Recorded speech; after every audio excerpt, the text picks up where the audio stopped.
भगवत गीता के प्रबोधक श्री कृष्ण जी कहते हैं, जब अर्जुन ने खूब प्रश्न किए, श्री कृष्ण ने सब प्रश्नों के समाधान पूर्वक उत्तर दिए। फिर आखिर में श्री कृष्ण जी ने पूछ लिया अर्जुन से कि पार्थ, तूने सुना है क्या ज्ञानी स्थिर चित्त से? समझ लेना कि मैंने घंटों से जो तुझे समझाया है, तो हे अर्जुन, पार्थ तूने सुना है क्या ज्ञानी स्थिर चित्त से? तेरा चित्त स्थिर करके मैंने सुनाया हुआ समझाया हुआ सुना है कि नहीं? अर्जुन ने कहा कि मैंने स्थिर और एकाग्र चित्त से आपके ज्ञान को पूरा सुना है। धनंजय, मिटा तेरा मोह अज्ञान वह नहीं, तो तूने सुना है स्थिर चित्त से और समझा है, तो तेरा भ्रम और अज्ञान और मोह मिटा के नहीं। अर्जुन ने कह दिया, गया मोह मिला धर्म, कृपा से आपकी मुझे, भ्रम पूर्ण गया मेरा करूंगा आपका। वो जीते अवस्था में कह दिया, गया मोह मिला धर्म, कृपा से आपके मुझे, और भ्रम पूर्ण गया मेरा करूंगा आपका। कहा ये बात मत सोच देना कि हम मोक्ष देह त्यागने के बाद तलाशते रहेंगे कहीं, ठीक है? तो देह इस तरह से ज्ञानम संप्राप्ति समय सर्वदा मोक्षेवसा, जिसको ज्ञान की पूरी प्राप्त हो गई, वो जहां बैठा है, चाहे साइकिल का रिक्शा चलाता हो और चाहे राजगद्दी पे बैठा हो और जो बड़ा महात्मा बन गया हो, जिसको ज्ञान की पूरी प्राप्त हो गई, वो जहां भी बैठा है मुक्त हो गया, संशय भ्रम से चला गया।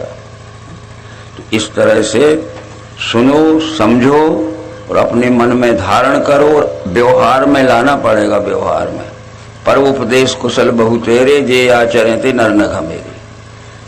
दूसरे को उपदेश देने के लिए तो हजारों लोग मिलेंगे कुशल, पर आचरण करने वाला एक आध मिलेगा। इस तरह से आज के प्रसंग में श्रीमद् भागवत महापुराण के हम चौथे स्कंद के एक प्रसंग है जिसमें 13वां अध्याय है। उसमें लिखा है कि ऋषभदेव नाम के एक बहुत बड़े महात्मा हो गए थे। ऋषभदेव, ठीक है, वो ऋषभदेव को मानते हैं बहुत से लोग। तो उनके शरीर से सुगंध निकलती थी तो 10 योजन तक फैलती थी चारों तरफ। ये शरीर से ऐसा तप हो गया था उनका कि दुर्गंध में रहा ही नहीं शरीर। ऋषभदेव बहुत बड़े महात्मा हो गए। उनके शरीर से जो सुगंध निकलती थी 10 योजन दूर तक फैलती थी। अब 10 योजन को अगर हम कोष बनाएंगे तो 1 योजन का 4 कोष होता है, और 1 योजन के 4 कोष होते, 10 योजन के कितने कोष हुए? मील कितने हुए? 80 मील तक चारों तरफ फैलती थी, ठीक है। अरे ऐसा कैसा शरीर होगा कि उनके शरीर से सुगंध निकलती थी तो 80 मील तक जाती थी। तो इसका एक सूत्र होता है, किसी बात को समझने के लिए ज्ञान से समझना पड़ता है। पुण्यात कर्मणो दूरात गंधो वाति, बस लिख लीजिए आप। पुण्य कर्म की कीर्ति रूपी सुगंध दूर तक फैलती है। पुण्यात कर्मणो दूरात गंधो वाति, जो बड़े पुण्यवान महात्मा रहते हैं तो उनके पुण्य कर्म की कीर्ति रूपी सुगंध फैलती है। इस शरीर तो पुण्य कर्म तो शरीर से होगा कि बिना शरीर के होगा? तो शरीर से होने वाले पुण्य कर्म की कीर्ति ये तो 80 मील है, सैकड़ों कोस तक जा सकती है। जैसे महात्मा गांधी आदि जी थे अपने समय में, देखो पूरा भारत के सिवाय और दूसरे विदेशों में भी उनकी कीर्ति फैली थी। भगवान रामचंद्र जी हो गए तो आज तक उनकी कीर्ति रूपी सुगंध महक रही है, यानी हमें खुशी हो रही है उनके कर्म की, आचरण की। श्री कृष्ण जी हो गए, वो अब है नहीं है, पर आज भी उनके अच्छे कर्मों की कैसी सुगंध फैल रही है। और जिनके शरीर से पुण्य कर्म नहीं होते हैं उनकी दुर्गंध फैलती है। उसी समय रावण हो गया तो बुरे कर्म करता था तो उसके शरीर की दुर्गंध आज भी जलाया जा रहा है। ये ज्ञान होता है देवियों, इसलिए पुण्य कर्म करो तो तुम्हारी कीर्ति दूर तक फैलेगी। पुण्यात कर्मणो दूरात गंधो वाति, पुण्य कर्म की कीर्ति रूपी सुगंध दूर तक फैली। तो पुण्य कर्म तो शरीर से होगा कि बिना शरीर के? तो शरीर से होने वाले पुण्य कर्म की कीर्ति रूपी सुगंध फैलती है, आज भी फैल सकती है। हम लोग अगर थोड़ा पुण्य करेंगे तो 2-4 गांव में हमारी बड़ी तारीफ होगी, और ज्यादा करेंगे तो जिले भर में हो जाएगी, और करेंगे तो भारत देश में हो जाएगी। तो इस तरह पुण्य कर्म के क्या कहते हैं? परोपकार पुण्याय पापाय परपीड़नम। जो हम लोकहित के काम करते हैं, छोटे से छोटे तबके के आदमी को बड़े से बड़े लोगों तक, हम सबको अपने सहयोग से सुखी रखते हैं तो हमारी तारीफ होती है। और हम सबकी लूट खसोट करते हैं तो हमारी क्या होती है? दुर्गंध यानी अपकीर्ति होती है, बुराई होती है। देखो इस बात का ध्यान रखना, कथाएं तो बहुत लंबी चौड़ी होगी। एक ही समय में रावण भी था और श्री रामचंद्र जी भी थे। उसी समय रावण था, रावण भी उत्तम कुल का ब्राह्मण था। उत्तम कुल पुलस्त कर नाती, सेव बिरंच पूजे बहुभांति। ब्राह्मण था और उत्तम कुल का था। और रावण शंकर जी की एक दिन में 3 बार पूजा करता था, सवेरे, दोपहर को, शाम को। और ओम नमो शिवाय, ओम नमो शिवाय, ओम नमो शिवाय 1100 बार इस मंत्र का जाप करता था। और कर्म क्या थे उसके? कर्म क्या थे? देव यक्ष गंधर्व नर किन्नर नाग कुमारी, जीत बरी निज बाहुबल बहु सुंदर बर नारी। शंकर जी की पूजा प्रतिदिन एक दिन में 3 बार करता है, और पूजा करके निकल गया तो जिसकी सुंदर बहन बेटी देखी छुड़ा लाया। देखते रहे लोग चुप, और बोले तो मार दिया, काट दिया, पकड़ के कैद खाने में डाल दिया। रोजाना यही काम करता है। तो फिर उसकी दुर्गंध अभी तक फैली है कि नहीं? जलाया जाता है। और रामचंद्र जी ने कितना रक्षण किया। रामचंद्र जी ने भी शंकर को पूजा, लिंग था विधिगत पर पूजा, शिव समान मोह प्रिय नहीं मिला। एक ही देवता है शंकर जी। रावण ने भी शंकर जी को पूजा और राम ने भी शंकर जी को पूजा।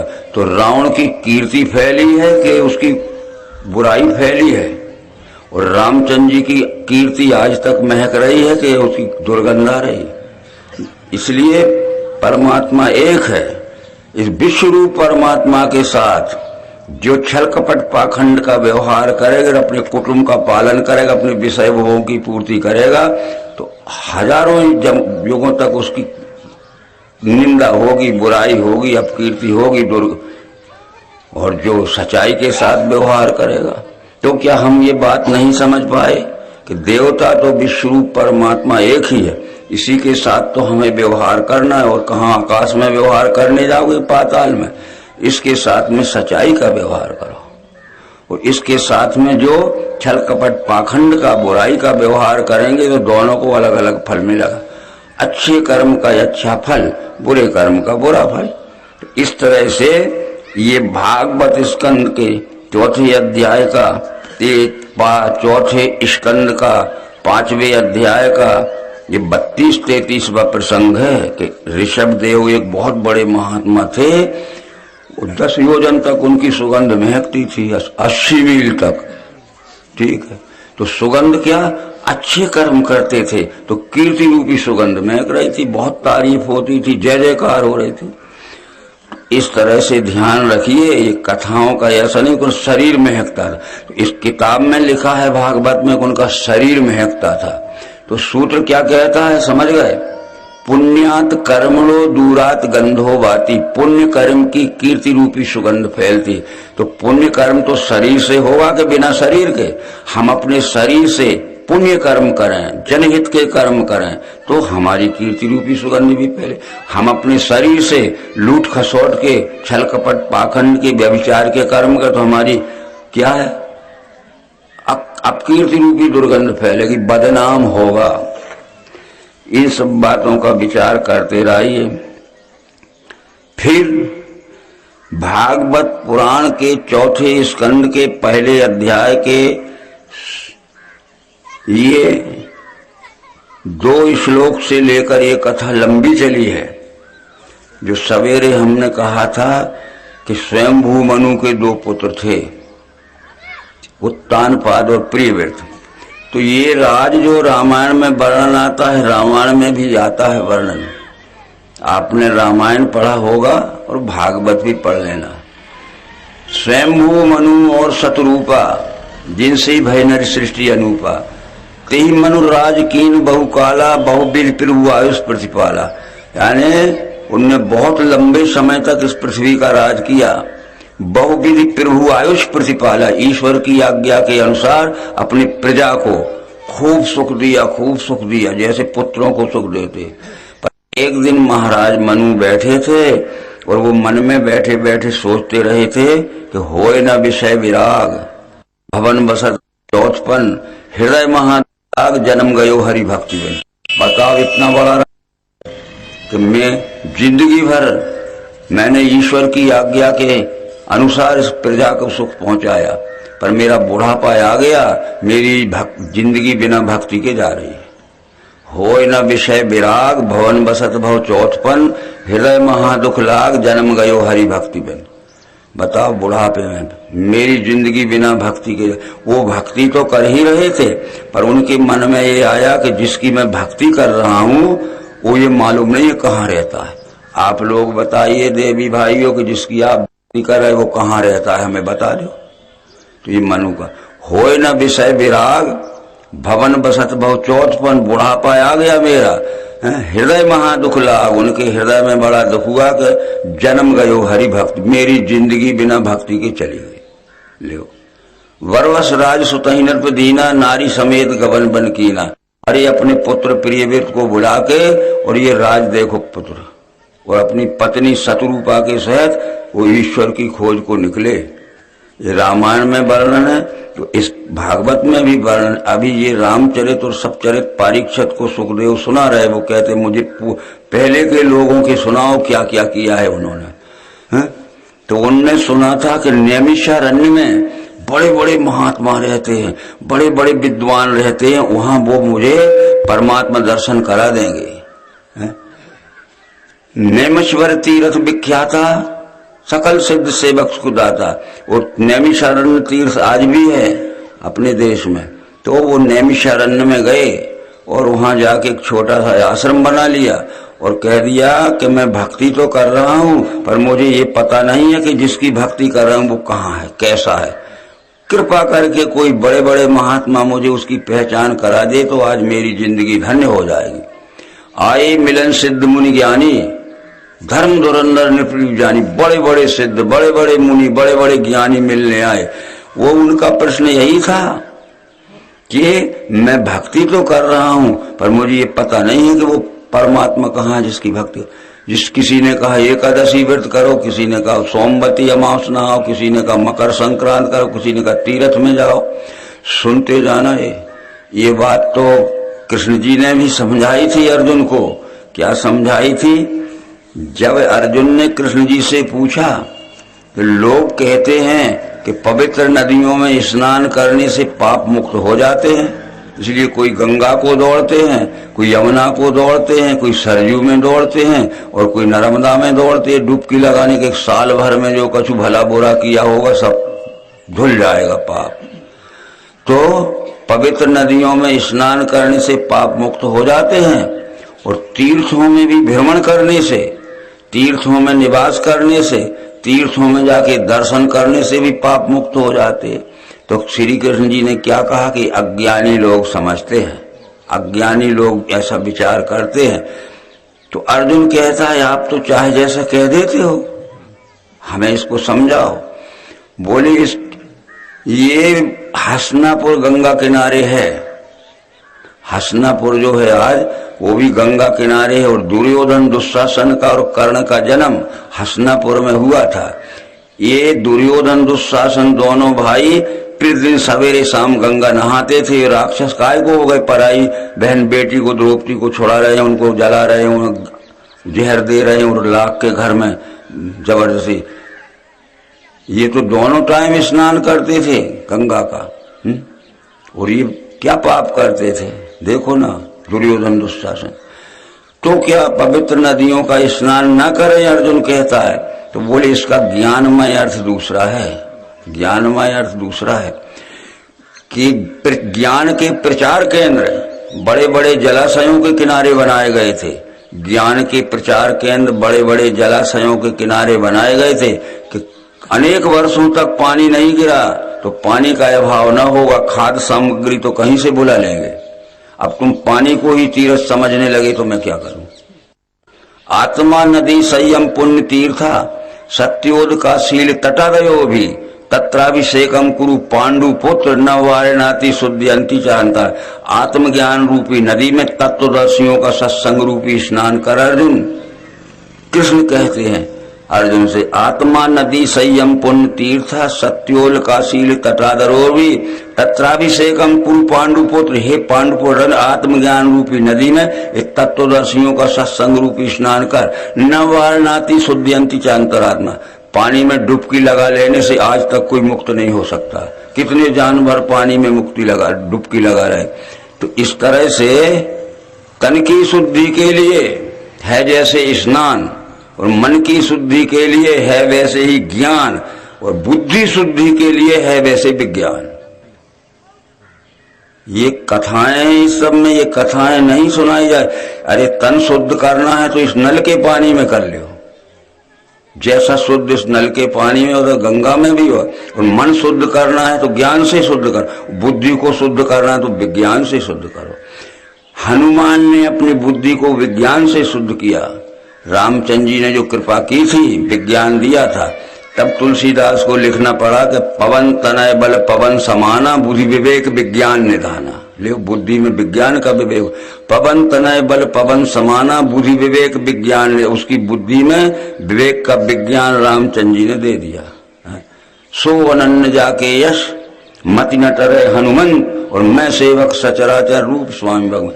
हे हनुमान, अनन्य भक्त उसे कहते हैं जिसकी बुद्धि में यह ज्ञान पक्का हो जा कि मैं सेवक हूं, जितना जड़ चेतन और चराचर सृष्टि के रूप में सारा जगत दिख रहा है, यही हमारा स्वामी परमात्मा। तब बुद्धि में आया पवन तनय बल पवन समाना बुद्धि विवेक विज्ञान, उसकी बुद्धि में विज्ञान। हमारी बुद्धि में जब तक विज्ञान न होगा तब तक अनन्य भक्त। मन तो ज्ञान से शुद्ध करिए और बुद्धि विज्ञान से शुद्ध करिए, तन तो पानी से शुद्ध करिए। तो ये सब बातों का विचार करो।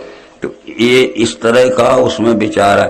परंतु उसमें बात है कि प्रियव्रत ने 11 अरब वर्ष राज किया, भागवत में लिखा है। लो 11 अरब वर्ष राज किया, भागवत में लिखा है। अब 11 अरब का हिसाब लगाइए, 4,32,000 वर्ष का कलयुग होता है, 8,96,000 वर्ष का द्वापर होता है, 8,64,000 का द्वापर होता है, उसके बाद 12,96,000 वर्ष का त्रेता होता है, और 17,28,000 वर्ष का सतयुग होता है। 17,28,000 वर्ष का सतयुग है, 12,96,000 वर्ष का त्रेता है, 8,64,000 वर्ष का द्वापर, 4,32,000 का कलयुग है। इन चारों युगों को जोड़ दीजिए और 100 में गुणित कर दीजिए तो भी 11 अरब नहीं होते। कोई मास्टर हो तो बुला लो। समझ रहे बात? अरे 17,28,000 वर्ष का सतयुग होता है, 12,96,000 वर्ष का त्रेता होता है, 8,64,000 वर्ष का द्वापर होता है, और 4,32,000 का कलयुग होता है। इन चारों युगों को इकट्ठे जोड़ के जुड़ लगा 100 को गुणित भी कर दे तो भी 11 अरब नहीं होते। कहते अकेले प्रियव्रत ने 11 अरब वर्ष राज किया। समझ में आती है बात? तो इस 11 अरब का मतलब क्या है वो पुराण देखना पड़ेगा। ये ब्रह्म पुराण में, वायु पुराण में लिखा है कि उस समय की गिनती अलग थी, आज की गिनती अलग है। क्या 11 अरब का अर्थ वो है इकाई, दहाई, सैकड़ा, हजार, 10,000, लाख, 10 लाख, करोड़, 10 करोड़, अरब। अरब का नंबर कहाँ आया? 10 पे। और कितने अरब वर्ष राज किए? 11 में 110 वर्ष राज किया। पुराण देखो तो पुराणों के इतिहास को तो हम देखते नहीं है। अब वो कहते वो कितनी उम्र होगी, ये चारों युगों को 100 में गुणित कर दोगे तो 11 अरब नहीं बनते। कागज पे लिख के देख लेना।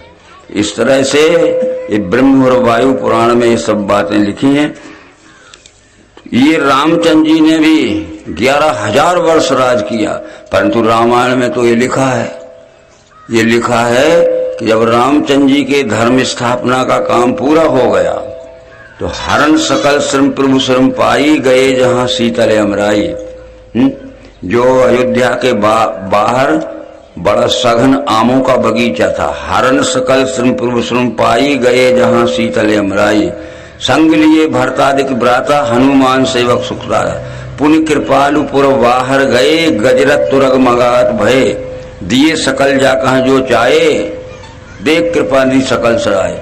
और भरत दिए निर्बसन डसाई, भरत ने बिस्तर डाल दिया अयोध्या के बाहर सघन आम के बगीचे। और भरत दिए सब डसन राई और सेवक सब भाई। और मरुत तरफ तब माना, मरुत तना यानी हनुमान तब मारुत करी हवा करने लगा, उसकी आंखों में आंसू आ गए। यानी उनके बगीचे में उनका देह त्याग हुआ और उनको जलाया नहीं है, सरयू में उनकी लाश बहाई गई। और कहते 11,000 वर्ष राज किया। वो तो वही का वही लिखा है, रामायण में लिखा है, तुलसीगढ़ में। हरण सकल श्रम प्रभु श्रम पाई, गए जहां शीतल अमराई। अयोध्या के बाहर चले गए जहां सघन आम का बगीचा था, अच्छी शीतल हवा चले दी। संग लिए भरतादिक भ्राता, हनुमान सेवक सुखदारा। पुण्य कृपालु पुर बाहर गए, गजरथ तुरग मगावत भय। हाथी घोड़े और ये दान पुण्य का सामान बुलाया। और दिए सकल जाकर जो चाहे, जिसको जो चाहा सब कुछ दिया। और भरत दिए निज बसन डसाई, भरत ने बिस्तर लगा दिया और हनुमान हवा करने लगा। और मरुत तने तब मारुत करी, विपुल ने लोचन। हनुमान की आंखों से आंसू आ गए, यानी उनका देह त्याग हो गया और उनकी लाश को सरयू में प्रवाहित कर दिया गया। ये तो रखी है रामायण। अब रामायण को तो हम जन्म से पढ़ रहे हैं। वो कहते 11,000 वर्ष राज किया। क्या बातें हो भाई, हम अंधविश्वास के लिए पुराण सुना रहे हैं। पुराण ये हिस्ट्री, पुराण युगों का इतिहास है। तो 11,000 वर्ष राज किया, उनकी कीर्ति 11,000 वर्ष तक चली। इसमें क्या हो गया फिर? त्रेता समाप्त हो गया। क्या आ गया भैया जी? तो दूसरा अवतार आ गया श्री कृष्ण। बस जब 11,000 वर्ष तक उनके ज्ञान का प्रचार फैला रहा और लोग ज्ञान भूल गए, तब श्री कृष्ण आ गए। तो भगवत गीता के 4थे अध्याय में लिखा है कि मैंने ये स्थायी योग आदि में सूर्य से कहा। सतयुग में ये विश्वरूप दर्शन कराने वाला ज्ञान विवस्वान के पास था। विवस्वान ने अपने पुत्र वैवस्वत मनु को दिया। वैवस्वत मनु का नाम श्राद्ध देव मनु था। श्राद्ध देव मनु इसलिए था कि उनकी पत्नी का नाम श्रद्धा था, तो उन्हें कहते श्राद्ध मनु, वैवस्वत मनु, स्वयंभू मनु। मनु 14 होते हैं। कौन सा मनु? अरे विवस्वान ने अपने बड़े पुत्र श्राद्ध देव मनु, तो वैवस्वत मनु नाम उसका है। तो उनकी पत्नी का नाम था श्रद्धा, तो श्राद्ध मनु कहते थे। स्वयंभू मनु थे कोई। तो इस तरह जैसे राम का जब नाम लेते हैं तो सीताराम कहते हैं, शंकर जी का नाम ले तो उमा शंकर कहते हैं, नारायण का नाम ले तो लक्ष्मी नारायण कहते। पहले पत्नी का नाम आता है। तो श्राद्ध देव मनु को दिया विवस्वान ने ना। और श्राद्ध देव मनु ने ज्ञान अपने पुत्र इक्ष्वाकु को दिया। मनु इक्ष्वाकु वे ब्रवीत एवं परंपरा प्राप्त में मम राज ऋषियों विहु सकाले ने महता योगो नष्टा परंत। और ये इक्ष्वाकु ने इस ज्ञान की परंपरा हजारों वर्ष तक चलाई। उसने विद्यालयों में ये ज्ञान भेज दिया। हर एक विद्यालय में, स्कूल में पहले ये विश्वरूप दर्शन का, विश्वरूप परमात्मा की पहचान कराने वाला ज्ञान देना चाहिए। तो ये बहुत समय तक चला और योगो नष्टः परंतप। ये इक्ष्वाकु ने जो ज्ञान की परंपरा चलाई थी, वो ज्ञान योग नष्ट हो गया। इसी ज्ञान को देने के लिए फिर त्रेता में रामचंद्र आ गए। रामचंद्र का ज्ञान ये रामचंद्र जी के जाने के बाद 11,000 वर्ष तक जब भूल गए, तो कृष्ण कहते हैं कि वही ये पुराना ज्ञान मैंने आज तुझे कहा। जो सतयुग में विवस्वान के पास था और त्रेता में राम के पास था, वो ये ज्ञान को ये मानव जगत भूल गया। तो वही ज्ञान देने के लिए अर्जुन में आया हूँ। ऐसे परंपरा प्राप्त राजऋषियों को मिला, सो बहुत काल जाने से पार्थ योग मिटाए। वही ये पुराना ज्ञान मैंने आज कहा। और जब कृष्ण जी के चले जाने के बाद 5,000 वर्ष चले गए, ये ज्ञान फिर भूल गए। तो मायानंद जी चेतन कहते हैं कि उसी ज्ञान को देने के लिए मैं आया हूँ। ये अवतारों की परंपरा है। ऐसे परंपरा प्राप्त राजऋषियों को मिला। इस तरह से मायानंद जी कहते हैं कि मैं तो लड़ाई झगड़े की बात नहीं करूंगा। जो छल कपट पाखंड बेईमानी से मनुष्य अपना जीवन बिता रहे हैं और भक्त बने हैं, तो उनकी बुद्धि का भ्रम निकालूंगा। बुद्धि का भ्रम निकालने के लिए मैं बुद्ध अवतार बन के आया हूं। खूब समझाऊंगा, खूब समझाऊंगा, और समझाते समझाते मेरी बात जो नहीं मानेगा, तो जब सब जग आगे धार है दिव्य दृष्टि, स्वधन श्रुत ही जाने आचरण भी न कष्टी, और नर मध्धर फांस है पंथ में जो किसी को, तो ध्वज तन कली द्वारा दंड दूंगा। उसमें 10 बाय अवतार कल की बन के आऊंगा और घोड़े पे बैठा रहूंगा और बिना म्यान के तलवार। मैं कहूंगा कि मैंने कृष्ण अवतार में तुम्हें बहुत समझाया था, बुद्ध अवतार में बहुत समझाया था, अब तुम नहीं मानते हो तो घोड़े पे बैठा हूं, मानते हो कि नहीं? तुम कहोगे सुन तो लीजिए, नहीं हाँ और ना में उत्तर दीजिए। मानते हो तो आ जाओ, नहीं मानते हो चले जाओ। सामधाम सामधाम, बस हो गया। मैंने कृष्ण अवतार में खूब संहार किया, समझ गए। दूसरी बात इसमें ये आई थी कि तीर्थों में दर्शन करने से, तीर्थों में निवास करने से या भ्रमण करने से पाप धुल जाते हैं। तो कृष्ण ने कह दिया कि कंस का जन्म तो मथुरा में हुआ था, वो राक्षस पैदा काहे को हो गया? तुम तो तीर्थ में जाके का धोया होगे। कंस का जन्म तो मथुरा में हुआ था, वो राक्षस काहे को हो गया? तो कहीं पैदा होने से आदमी सज्जन और राक्षस नहीं होता। जहां बैठा है सज्जनता का व्यवहार करेगा, ये विश्व परमात्मा को जानकर, और उनके साथ में सच्चाई का, सदाचार, ईमानदारी का व्यवहार करेगा, तो जहां बैठे वहीं मुक्त। इस विश्व परमात्मा को नहीं पहचान, इसके साथ छल कपट पाखंड करोगे तो यही सजावार हो, तुम जहां बैठे वहीं पकड़े जाओगे। तो ये सब बातें जो होती हैं बहुत ध्यान से समझना है, और यही तो भागवत में सब लिखा है। और जो हम अध्याय स्कंद बतलाते हैं उनके नोट हम आपको देंगे, आप घर में भी पढ़ लेना। और जब पढ़े लिखे हैं हमारी बहन बेटियां खूब BA MA हैं, पोस्ट ग्रेजुएट हैं, तो घर में क्यों नहीं पढ़ाते हो? दूसरे से सुन के गप सप काय को मानते जा रहे हैं? ये तो रखा है इतिहास। तो धर्म के इतिहास से जो बेखबर हो जाएगा तो धीरे धीरे आदमियत को खो के खर हो जाएगा। धर्म ईश्वर नाम पर मत पंथ भ्रम फैला रहे, और कहने वाले स्वप्न में है, सुनने वाले सो रहे। स्वप्न कहते हैं भ्रम को, आज समझाने वाले खुद ही भ्रम में पड़े हैं, और ये सुनने वालों को समझ में नहीं आता। जो कह दिया सो मान लिया, जो कह दिया सो मान लिया। फिर अकल से पहचाना जाता है, ठीक। सुन समझहि जन मुदित मन, मज्जहि अति अनुराग, लहि चार फल अछत अनुसार। ज्ञान को सुने, समझें और निर्मल मन में धारण करें और आचरण में लावें, तो जहां बैठे वहीं मुक्त हो तुम, ठीक है। तो इस तरह से ये उस स्कंद में आई। और 11 वर्ष का अर्थ समझ गया। वो ब्रह्म पुराण में लिखा है कि जो मायानंद जी ने ये वैदिक भागवत लिखी है, खरीद लेना ये भागवत में, वो उसका अनुसार ये 9वें अवतार है परमात्मा के, बताया है कि अर्थ क्या है और अनर्थ क्या कर रहे हैं लोग, ठीक है। इस तरह से भागवत के फिर 5वें स्कंद के पहले अध्याय में प्रहलाद की कथा आती है। हिरण्यकश्यप के पुत्र का नाम प्रहलाद था। रामायण में भी आती है, और ये कथाएं हर पुराण में हैं। विष्णु पुराण में हिरण्यकश्यप, प्रहलाद और नरसिंह भगवान का प्रसंग आता है, और भागवत में भी ये प्रहलाद का, हिरण्यकश्यप का और नरसिंह भगवान का प्रश्न आता है भागवत में। क्योंकि पुराण तो युगों युगों का धर्म का इतिहास बताने के लिए लिखे गए हैं। पुराण युगों युगों का इतिहास बताने वाले इतिहास है। उसमें लिखा है कि प्रहलाद को नरसिंह ने दिव्य चक्षु दिए थे। अब ये यहाँ भागवत में नहीं मिलेगा, क्योंकि भागवत जो व्यास जी ने लिखी है तो वो 5000 श्लोक में लिखी है। उसका नाम क्या है? शाश्वत संहिता है। अनर्थोप समम साक्षात भक्ति योग मधोक्षजे लोकस्या जानताम विद्वान चक्रे शाश्वत संहिताम। तो शाश्वत संहिता किसको कहते हैं? ज्ञानियों ने को ये ज्ञान समझाना है। सन्यासियों का ग्रंथ है शाश्वत संहिता, यानी सन्यासियों का ग्रंथ है, अर्थ में लिखा होगा। तो ये अब सन्यासियों का ग्रंथ कैसा है? त्रैविद्याम परे नास्ति संन्यास परमम तपः। त्रैविद्याम परे नास्ति संन्यास परमम तपः तपसा शक्यते प्राप्तुम देवत्वम अपि निश्चया।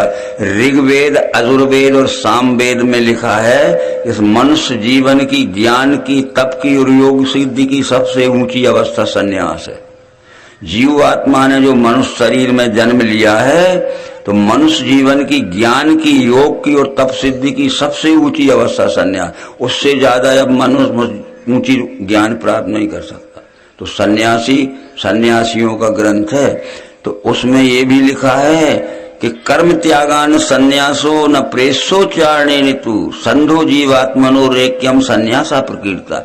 घर द्वार बाल बच्चे छोड़ने से, काम धंधा नौकरी चाकरी खेती बाड़ी छोड़ने से कोई सन्यासी नहीं हो सकता। इनमें रहने से भी कोई सन्यासी नहीं हो सकता। संधो जीवात्मनो रेक्यम संन्यासा प्रकीर्ता। जीव ब्रह्म की, पिंड ब्रह्मांड की एकात्मता का दर्शन जिस व्यक्ति हो गया वो सन्यासी है, चाहे साइकिल का रिक्शा क्यों न चलाता हो और वो किसी की मजदूरी की खुरपी में घास खोदने क्यों न जाता हो। देख लीजिए लिखा है त्रैविद्याम परे नास्ति संन्यास परमम तपः। त्रैविद्याम का मतलब है ऋग्वेद, सामवेद, अजुर्वेद। तीनों वेदों में लिखा है कि मनुष्य जीवन की, ज्ञान की, तप की और योग सिद्धि की सबसे ऊंची अवस्था संन्यास। इससे ज्यादा और बड़ा ज्ञानी कोई नहीं हो सकता। तो सब सन्यासी बनने फिरते हैं। फिर ठीक है, पर यह भी तो लिखा है कि कर्म त्यागान संन्यासो न प्रेसोच्चारणे हेतु। घर द्वार बाल बच्चे छोड़ने से, काम धंधा नौकरी छोड़ने से कोई सन्यासी नहीं हो सकता। इसमें रहने से भी कोई सन्यासी नहीं हो सकता। संधो जीवात्मनोरेक्यम संन्यासा प्रकीर्ता। जीव ब्रह्म की, पिंड ब्रह्मांड की एकात्मता का दर्शन ज्ञान जिसको हो गया वो सन्यासी है। फिर वो साइकिल का रिक्शा क्यों ना चलाता हो, खुरपी में मजदूरी क्यों ना करता हो। इसलिए कृष्ण जी ने अर्जुन से कह दिया कि विश्व सेवार्थ करता है स्वकर्म फल त्याग के, वो सन्यासी वही योगी, त्यागी अग्नि क्रिया नहीं।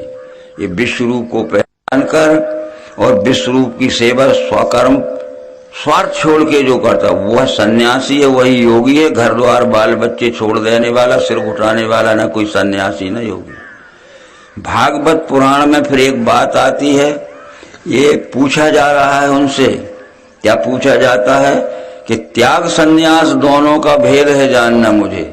त्याग में और सन्यास में क्या भेद है, भेद तो बता दीजिए।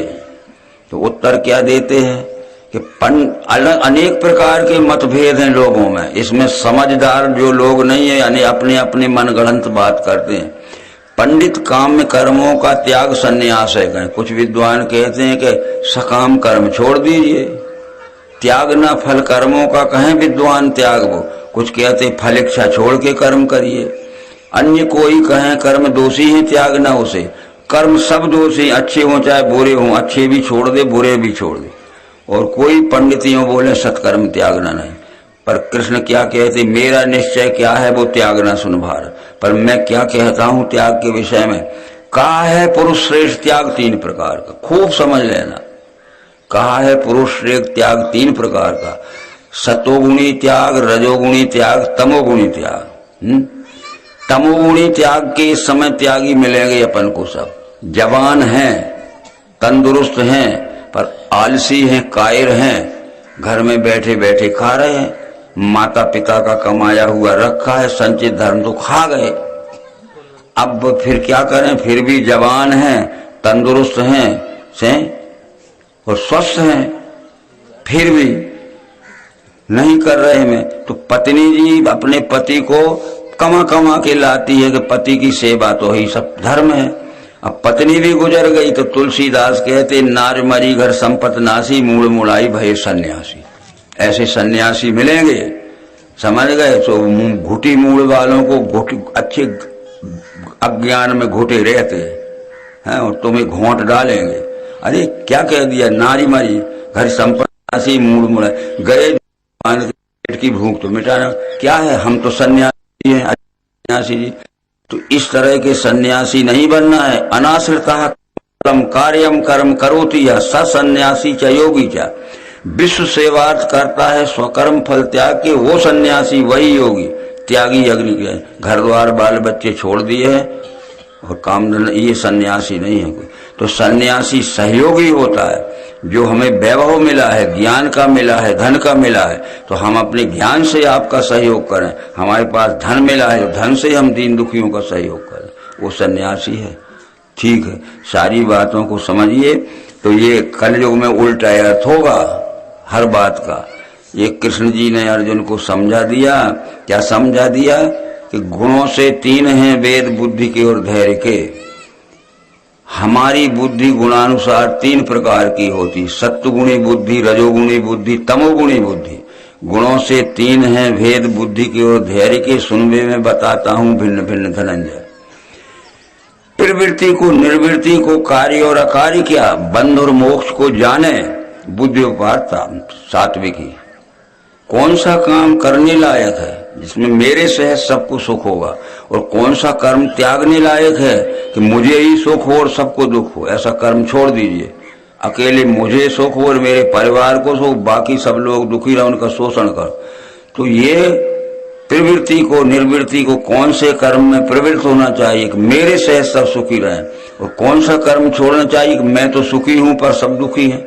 तो सहयोगी होता है सन्यासी, आप अपने दूसरों को सहयोग करता है। तो इस तरह से ये सब बातें होती। परंतु अब सन्यास के विषय में जो बात आती है इसमें कि ये प्रहलाद की कथा में हम आ रहे थे, इतना अपन ने शाखा इसमें ले ली। तो प्रहलाद की कथा में ये लिखा है कि प्रहलाद का और हिरण्यकश्यप का इसी बात का झगड़ा था। उसका पिता हिरण्यकश्यप कह रहा था कि मुझे ईश्वर कहो तो सारा राज दे दूंगा। सूरज उगता है और डूबता है जहां तक मेरा राज। तू मुझे ईश्वर कहे तो सारा राज दे दूंगा, और मुझे ईश्वर नहीं कहा तो जान से मार दूंगा। जब प्रहलाद को पक्का निश्चय हो गया कि विश्वरूप ही ईश्वर है, तो प्रहलाद ने कह दिया कि पिताजी, एक व्यक्ति ईश्वर नहीं हो सकता, ये विश्व ही ईश्वर है। तो दृढ़ निश्चय हो गया। तो कितना ही बड़ा लोभ मिले, हम अपने सिद्धांत को न छोड़ें, और कितना ही बड़ा भय मिले, अपने सिद्धांत को न छोड़ें। तो प्रहलाद के सामने लोभ क्या था कि मुझे ईश्वर कहे तो सारा राज दे दूंगा। कितना बड़ा लोभ है, समझ रहे हो? और मुझे ईश्वर नहीं किया तो जान से मार दूंगा। तो प्रहलाद ने बार बार कहा कि न शब्द गोचरम यश योगी देयम परम पदम यतो यच्च स्वयं विश्वम स विष्णु परमेश्वर। अरे पिताजी, शब्दों में कहने से दर्शन नहीं होता है, प्रत्यक्ष देखने दिखाने पर दर्शन होता है। न शब्द गोचरम यश योगी देयम परम पदम, जिस परम पद विश्वरूप को पहचानने का ये शुद्ध हृदय वाले योगी प्रयत्न करते हैं। यतो यच्च स्वयं विश्वम, जो स्वयंभू विश्वरूप देखा, ये विश्व ही परमेश्वर। तो ये विश्व ही परमेश्वर, ये प्रहलाद को ज्ञान किसने दिया था? मत्स्य पुराण में लिखा है, कूर्म पुराण में लिखा है, और विष्णु पुराण में लिखा है कि हिरण्यकश्यप पुत्र प्रहलाद नाम पुण्यवान दिव्येन चक्षुषा सिंगम पश्यत देव भागवतम। हिरण्यकश्यप पुत्र प्रहलाद नाम पुण्यवान, हिरण्यकश्यप का पुत्र प्रहलाद जो पुण्यवान था, दिव्येन चक्षुषा सिंगम, दिव्य चक्षु देख के नरसिंह ने ये विश्वरूप दर्शन कराया। तब वो कह रहा था कि न शब्द गोचरम, ये शब्दों में कहने से दर्शन नहीं होता है। योगी देयम परम पदम, जिस परम पद विश्वरूप परमात्मा को प्राप्त करने का शुद्ध हृदय वाले योगी प्रयत्न करते, ये तो यच्च स्वयं विश्वम। ये विश्व ही परमात्मा, एक ज्ञान प्रहलाद को किसने दिया था? हिरण्यकश्यप पुत्र प्रहलाद नाम पुण्यवान दिव्येन चक्षुषा सिंगम, दिव्य चक्षु दे के नरसिंह ने ज्ञान कराया था। अब नरसिंह का हमने फोटो तो बना दिया, आधा धड़ शरीर का है, आधा आदमी का है। ये बात नहीं थी मित्र। मनुष्य दो प्रकार के रहते हैं, एक आसुरी संपत्ति के रहते हैं, वो कायर रहते हैं, और एक देवी संपत्ति के रहते, वो दिलेर दमंग रहते हैं। तो जो आसुरी संपत्ति के लोग हैं वो खाने पीने के लिए आगे बैठे हैं, धर्म रक्षण के लिए पीछे लुके हैं घर में। और जो देवी संपत्ति वाले के रहते हैं वे दिलेर दमंग बहादुर सूर्योदय, वो धर्म रक्षण के लिए मरने को भी नहीं डरते हैं। खाने पीने की बात बाद में देखी जाए। जो जंगल में सियार होते हैं, खाने पीने के लिए रात को घुस जाते हैं गांव में, और ककड़ी भुट्टे खीरे खा जाते हैं और दिन में छुपे रहते हैं। तो ये सिंह का अर्थ ये नहीं लिखा है नरसिंह का कि आधा धड़ आदमी का था आधा शेर का था। ठीक है, अब विचार करिए, जब विश्वामित्र जी जब राक्षस अत्याचार कर रहे थे तो महाराज दशरथ के पास राम को मांगने गए। विश्वामित्र गादी राजा का पुत्र था, वो राज गद्दी पे बैठा था, और ये भी समझ लेना कि वो कुर्मी वंश का ही था, समझ गए, कौशक कुर्मियों को कहते हैं। तो उसमें आज भी वो आप अपने वंश के उसको न भूल जाना कौशक को, हाँ, कि तुम्हारे पूर्वज कौशक ऐसे थे विश्वामित्र। उसने राज गद्दी छोड़ दी और ऐसे पुरुष की तलाश में था कि राक्षसों को दंडकारण्य से भगाए, क्योंकि इसके पहले राक्षसों ने दंडकारण्य जीत लिया था और 14,000 सैनिकों के साथ खरदूषण चौकी बना के रह रहे थे। इसके बाद भी रावण का आदेश था कि आगे दंडकारण्य जीतो और चौकियां बढ़ाते जाओ। तो मारी स्वभाव ताड़का आदि जीत रहे थे, उसने राजगद्दी छोड़ दी, महाराज दशरथ के पास आया कि मुझे राम लक्ष्मण को दे दो, ये राक्षस तो दंडकारण्य जीत रहे। तो महाराज दशरथ ने कहा कि मैं राम लक्ष्मण को तो नहीं दे सकता, मैं अपनी फौज के साथ चल सकता हूँ, क्योंकि मैं बूढ़ा हो गया हूँ, राक्षसों से युद्ध करते हुए मैं मारा भी जाऊंगा तो उत्तराधिकारी राम बचा रहेगा, भय राम सब भी सब लाए। परंतु ये तो बताओ कि वो राक्षस किसके संरक्षण में अत्याचार कर रहे हैं? बोले लंकाधिपति रावण के। तो क्या कहते हैं दशरथ जी का, न मैं जाऊंगा न राम को देऊंगा, इस समय राक्षसों से युद्ध करना, जीते जी मृत्यु के मुंह में जाना। तो कौशक जी बोले विश्वामित्र के इतिहास को देखो, राजा उसे बनाया जाता है जो धर्म रक्षण के लिए मरने को न डरे। राज किसी की पैतृक संपत्ति नहीं होती है, हैं? अगर तुम राज रक्षण धर्म रक्षण के लिए मरने को डरते हो तो राजपद छोड़ना पड़ेगा। क्या राज किसी की पैतृक संपत्ति है? आज डिफेंस मिनिस्टर हो गए, अपना फाइनेंस मिनिस्टर, उसका है क्या हिंदुस्तान? वो रक्षा के लिए सुरक्षा मंत्री बना है, उसका नहीं। परंतु ये बात जब आ गई कि राजा उसे बनाया जाए तो धर्म रक्षण राजपद छोड़ना पड़ेगा, सच बात है। दशरथ जी ने वशिष्ठ जी को बुला लिया कि ये तो विश्वामित्र कहते राजपद छोड़ना पड़ेगा, राज किसी की पैतृक संपत्ति नहीं। तो वशिष्ठ जी ने कह दिया कि राम को दे दो, लो गुरु आज्ञा थी। तो जब राम को दे तो दशरथ जी ने कह दिया कि जाओ राम, तो पुरुष सिंह दो वीर चले सकल मुनि भयहरण, राम लक्ष्मण सिंह बन के चले। तो तुम फोटो बना देना, रामायण के पूंछ हिलाता जा रहा है जंगली से, दिलेर दमंग सूरवीर हिम्मत बर्द, वो धर्म रक्षण के लिए मरने को न रहे, वो सिंह मनुष्य कहलाता है। और धर्म रक्षण के लिए तो घर में घुसे हैं और खाने पीने के लिए सबसे आगे बैठे हैं, ये खाऊ जो सियार हैं जंगल के। तो पुरुष सिंह दो वीर चले सकल मुनिवर, राम लक्ष्मण सिंह बन के चले। तो ऐसे फोटो लगा देना, यानी राम ने सोच लिया कि राक्षसों से युद्ध करते हुए मारा जाऊंगा तो कीर्ति अमर हो जाएगी और विजय हो गई तो धर्म बच जाएगा, ये सिंह बन के चले। भीष्म पितामह को भीष्म पर्व के 13वें अध्याय में लिखा है, तस्मन हते महाप्राज्ञे महेश्वासे महाबले महासत्वे नरव्याग्रे। जब अर्जुन के बाणों से घायल होकर पितामह भीष्म नरसिंह भीष्म मूर्छित होकर जमीन में गिर गया तो तेरी मन की हालत क्या हो गई संजय? भीष्म पिता को नरसिंह, ये भगवत गीता में 18वें अध्याय के 4थे श्लोक में अर्जुन को नरसिंह लिखा है। निश्चयम शुरू में तत्र त्यागे भरत सत्यम, त्यागो ही पुरुष व्याघ्र त्रिविधा। हे पुरुष सिंह अर्जुन, त्याग 3 प्रकार का होता है। तो शेर का फोटो न बनाना कि आधा शेर हो गया। अब वहां कथा आती है विष्णु पुराण में प्रहलाद की और हिरण्यकश्यप की, फिर आप पढ़ लेना, बाजार में मिलता है। और जो कुछ इसमें है वो आगे समझ लेना। क्या आती है कि जब हिरण्यकश्यप ने कह दिया कि समझाते समझाते वर्षों बीत गए और कल मेरी बात नहीं मानी गई तो जान से मार दूंगा तुझे, अब आगे में याद नहीं है। तो उसके समवयस्क मित्र थे जो बरोबरी के मित्र थे, वो हाहाकार मच गया कि हमारा मित्र मारा जाएगा, हमारी जिंदगी को धिक्कार है, हमारे ऊपर भी नौबत आएगी। तो उनमें से एक दिलेर दमंग बहादुर हिम्मतवर सूरवीर था जो मरने को नहीं डरता, वो सामने आ गया और हिरण्यकश्यप से कहता है कि मैं आज आपसे एक बात कहना चाहता हूँ, ध्यान से सुन लेना। बोले कहो। आज आपको अभिमान पर और आपके अज्ञान पर विचार करना है, नहीं तो नौबत प्रहलाद पे नहीं आएगी, आप पे आएगी।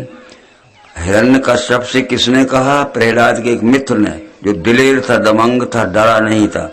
अरे यार कल ये मार डालेगा तो हमारे ऊपर नौबत आएगी, हमारा मित्र हमारे देखते मारा गया तो हमारी जिंदगी को धिक्कार है, आज ही निपट लेना।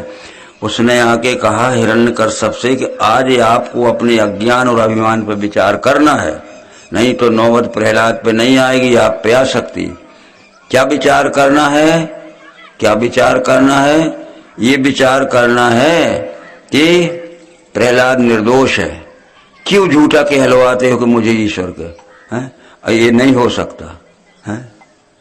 और जब उसकी धमकी देखी तो 10-20 उसके मित्र खड़े थे संबयक, वो हिरण्यकश्यप ने कह दिया मेरे पुत्र को बुला दीजिए। क्यों बुला दीजिए? क्या करोगे?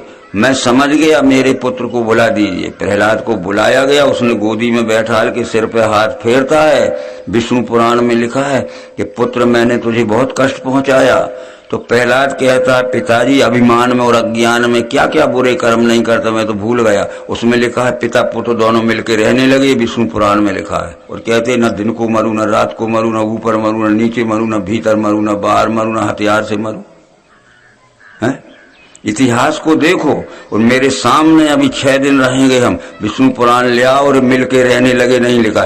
कहते हैं चीर डाला, तो उसका मतलब है उसके अहंकार को चीर फाड़ डाला कि आज प्रहलाद के ऊपर नौबत नहीं आएगी, आज तुम्हारे ऊपर नौबत आ सकती है। डर गया वो कि ये 18 पर 20 खड़े हैं लोग, ये मसल डालेंगे, मिलके रहें। क्या सोचते हो? तो फिर अब आधा था वो नरसिंह किस लिए था कि पुरुष सिंह 2 वीर चले सकल मूल में, राम लक्ष्मण सिंह बन के चले, निडर होके चले।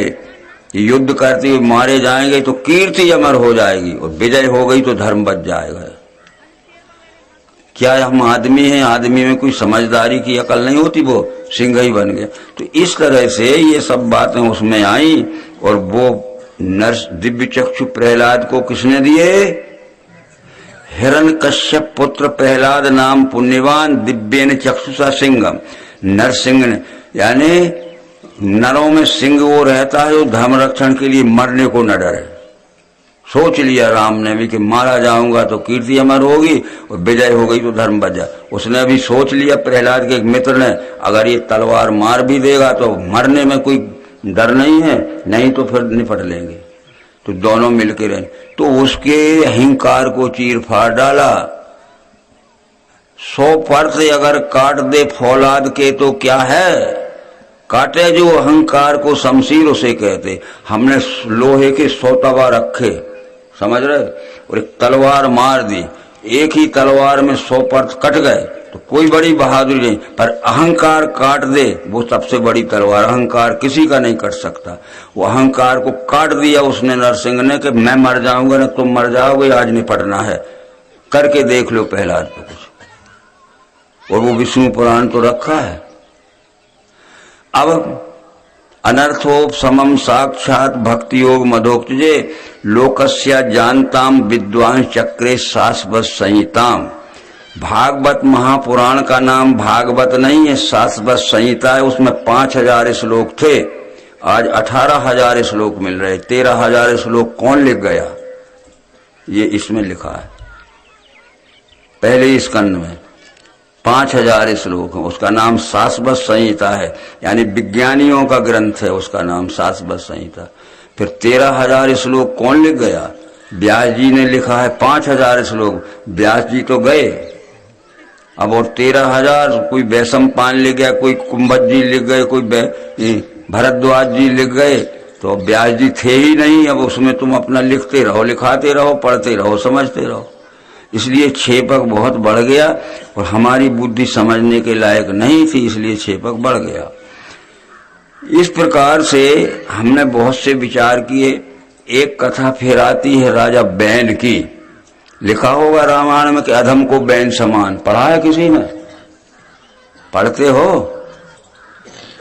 तो ये उसकी माता का नाम था सुनीता बैन की, और पिता का नाम।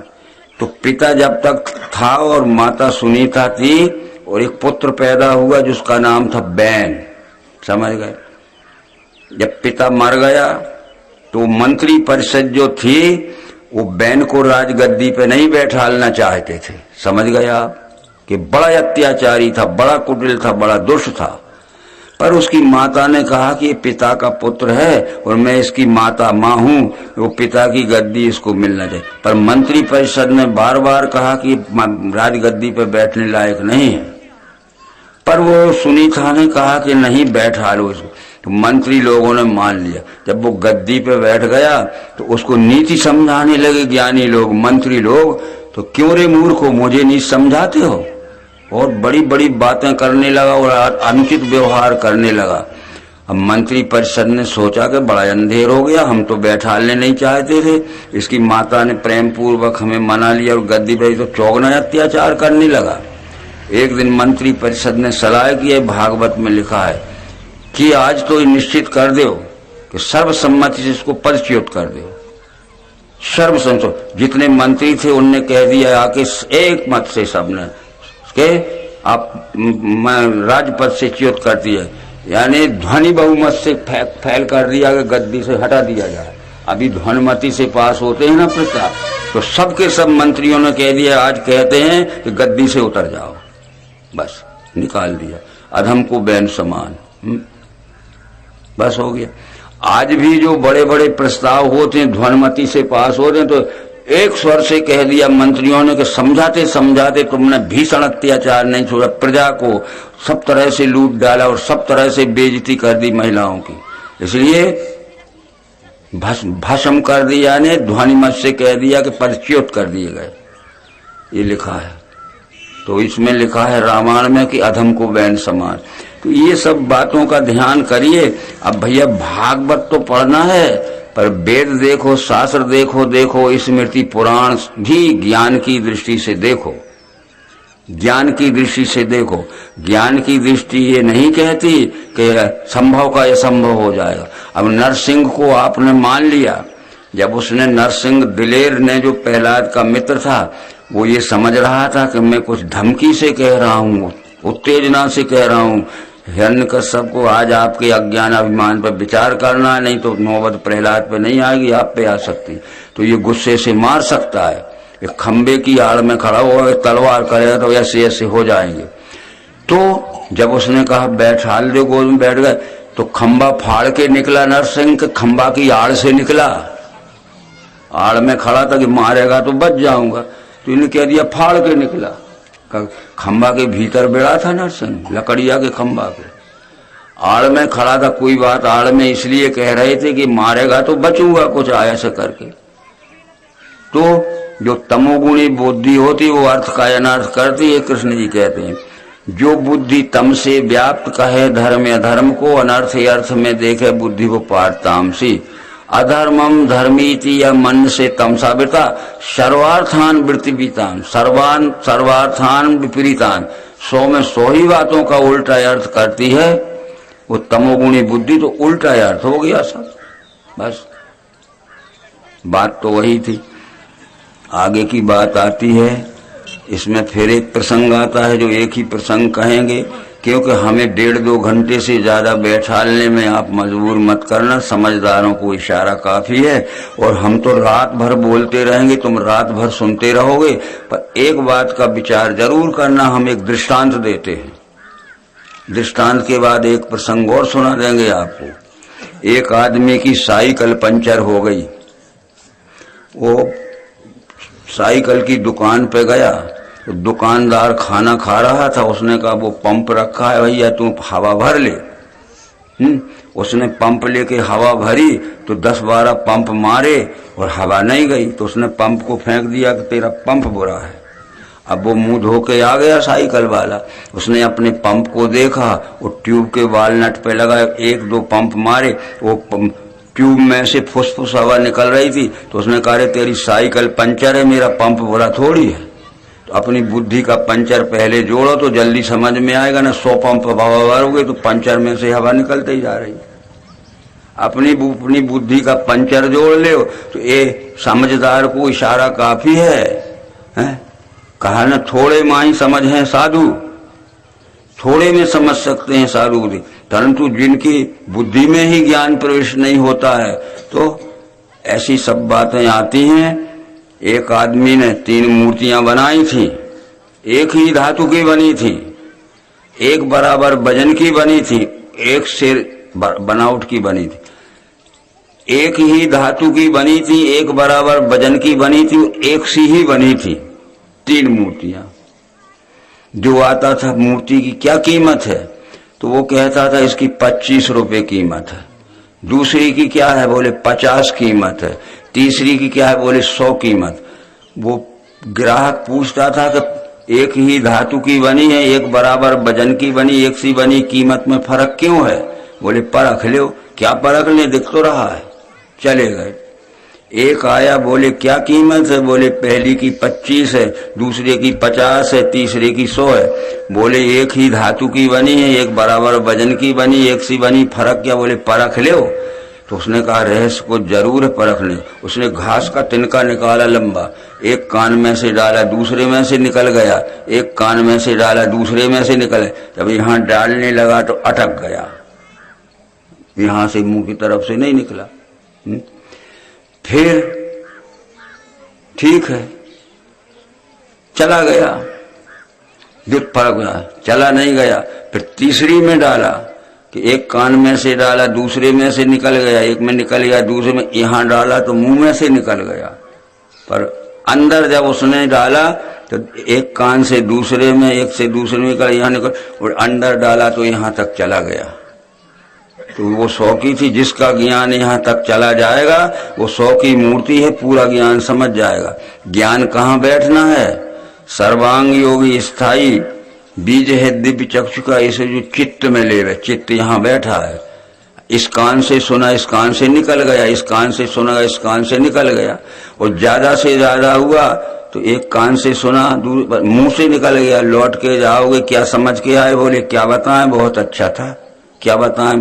और जिसके चित्त में ज्ञान चला गया अंत में, वो ठीक बताया जाएगा जैसा कि समझाया जा रहा है।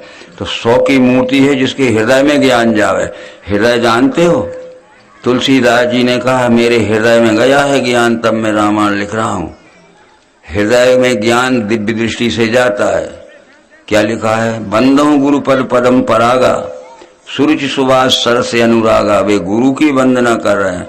अमीय माय मूरी माय चूरण चारू, समन सकल भौरुज परिवारु। शुक्र शंभुतन विमल विभूति, मंजुल मंगल मोद जनमन मंजु मुकुरमल हरणी। किए तिलक गुण गण श्री गुरु पद नख मणिगण ज्योति, सुमरत दिव्य दृष्टि। कहाँ? इस कान में, इस कान में कि यहाँ? श्री गुरु पद नख मणिगण ज्योति, सुमरत दिव्य दृष्टि ही होती, अंतःकरण में होती है। ये नाम अध्यात्म की भाषा में अंतः, जहाँ हमारा मन बुद्धि अहंकार चित्त ये चारों एकड़ ज्ञान यहाँ आना चाहिए। ओगढ़ विमल बिलोचन ही के, और खुल जाते हैं निर्मल। और बिलो ही के माने अंतःकरण की भीतरी आंखें खुल जाती हैं। मिटही दोष दुख रवरधनी के, सूझही राम। राम का दर्शन होने लगा। कहाँ? गुप्त प्रकट जहाँ जो जी खानिक। गुप्त है निराकार रूप से साकार निरग, जड़ चेतन जग जीव जस सकल राम में जान। जो जड़ दिख रहा है, जो चेतन दिख रहा है, जो जग दिख रहा है, ये सब राम दिखने लगा मुझे। इधर आ गया मेरे ज्ञान। हमें दिखता है जड़ चेतन और जगत में राम। ये समझ लीजिए कि रामायण में एक जगह लिखा है तो जगत झूठा है। तो कहने वाला पात्र कौन है ये भी ध्यान रखना। तब 10 कंठ विविध विधि समझाई सब नारी, नस्बर रूप जगत सब मन में करो। रावण ने अपनी सब रानियों को बुला लिया।